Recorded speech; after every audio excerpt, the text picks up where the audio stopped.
Hello mga guys! At ito na nga ang ating inaasam-asam. Pupunta kami ngayon sa kay Diwata. Diwata ng mga pares. At titikman natin kanyang pares overload at ang kanyang chicken joy. Halina mga guys, samahan niyo po ako sa aming paglalakad na napakainit. Grabe, ang mukha ko niyan ay pulang-pula. Grabe talaga ang aming naranasan sa araw na yan. Tara!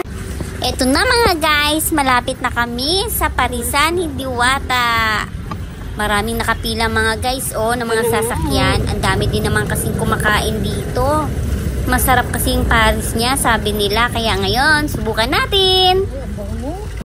Tingnan nyo mga guys, napakadami talaga ng kumakain dito kay Diwata. Tingnan nyo naman, ang daming pumipila, ang daming kumakain. Subukan nyo din dito sa parisan ni Diwata para malaman nyo kung ano ang lasa. Worth it ba sa inyo ang 100 pesos na pares overload, tsaka 120 pesos sa kanyang Chicken Joy. Halina kayo, pumunta na kayo dito mga guys. At nandito nga si Diwata mga guys. Inaasikaso niya yung kanyang mga kasamahan na nagtatrabaho. Siyempre bilang isang nagmumuno sa kanyang business, kailangan niya din i-check yung kanyang mga kasama. At paano ito gumawa. Ito guys, tingnan nyo, napakadami. At ang daming pumipila para lang makapag-video kay Diwata. Napakasikat na talaga ngayon ni Diwata guys. Tingnan nyo guys. Alam nyo minsan, mga mare-pare, pag alam nyo hindi nagpapapicture si Diwata, ibig sabihin nun, pagod na po yan. Kasi nga po, ikaw ba naman, napakadaming tao, napakadaming kumakain sa parisan niya.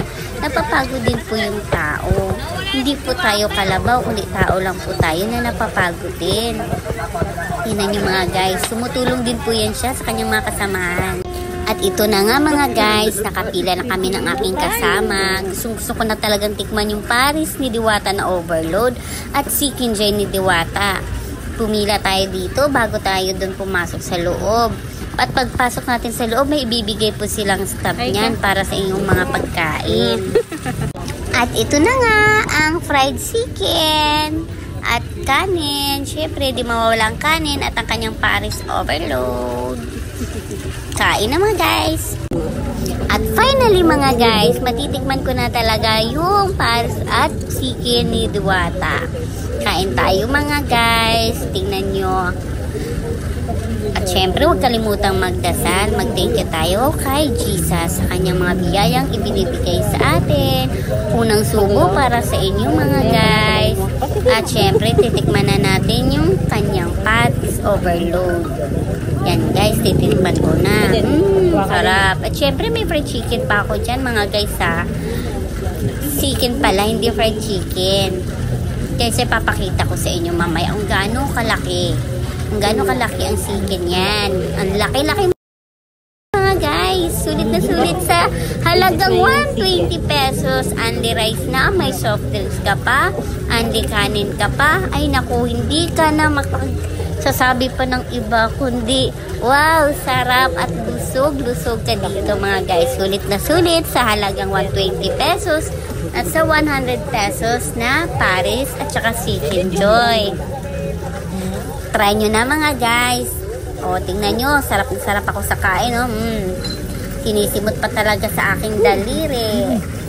Sarap at saka alam nyo mga guys, napaka-crispy ng chicken joy ni Diwata. As in, totoo po yan. Wala pong halong biro. Ewan ko na lang sa mga nagsasalita dyan about sa pagkain ni Diwata. Nasa inyo naman po yun kung ano po yung panlasa natin. Kasi nga, iba-iba yung panlasa natin. Kaya, nire-respeto din po natin kung ano yung panlasa ng mga tao. Para sa akin, is worth it po yung 100 pesos mga guys ha. Sulit na sulit po yun. As in, busog na busog ka po talaga bago ka lumabas sa parisan ni Diwata.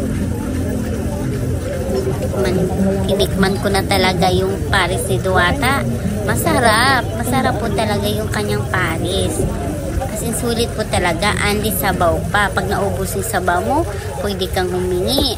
At yan na nga, patingin-tingin ako kasi nga hinahanap ko si Diwata. Gusto ko lang naman kasing magpa-picture sa kanya. Syempre, para worth it yung ating pagpunta, kailangan may souvenir din tayo kay Diwata. Pa-picture muna tayo. O yan o, tingnan mo. Sarap na sarap si ako dyan ah. Kahit mainit yan mga guys, tingnan mo. Ini-enjoy ko talaga yung pagkain ko. At yan, may dumaan pa. Dumaan sa likod ko. Wow, ang sarap. Sino nagsasabing hindi masarap? Para sa akin, masarap yan mga guys. Okay na okay. Wow, sarap.